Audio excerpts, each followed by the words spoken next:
છે નેવું સોમનાથના ધારાસભ્ય તરીકે સેવા આપું છું ત્યારે આજે મોવા મુકામે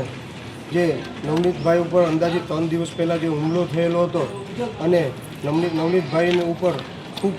ઘણા લોકો દ્વારા આક્રમક રીતે હુમલો કરવામાં આવેલો હતો અને નવનીતભાઈને ખૂબ પગમાં, હાથમાં અને સંપૂર્ણ શરીરમાં ઈજાઓ થઈ છે અને એમને પોલીસ તંત્રને ફરિયાદ લખાવેલી હતી, પણ પોલીસ દ્વારા સાચી ફરિયાદ ન લખવામાં આવેલી અને સાચા આરોપીને ન પકડવામાં આવેલો એના માટે થઈ અને નવનીતભાઈ આજે અહીં દાખલ છે અને હું વિસ્તારના ધારાસભ્ય તરીકે નવનીતભાઈની મુલાકાત લેવા માટે આવ્યો છે અને નવનીતભાઈને ન્યાય નથી મળ્યો અને જ્યાં સુધી ન્યાય ન મળે ત્યાં સુધી હું સંપૂર્ણ એમની સાથે છે અને સંપૂર્ણ ધારાસભ્ય સોમવારે ગૃહપ્રધાનને મળવા જવાના છે અને જ્યાં સુધી નવનીતભાઈને ન્યાય ન મળે ત્યાં સુધી હંમેશા માટે નવનીતભાઈની સાથે રહીશ, કારણ કે હંમેશા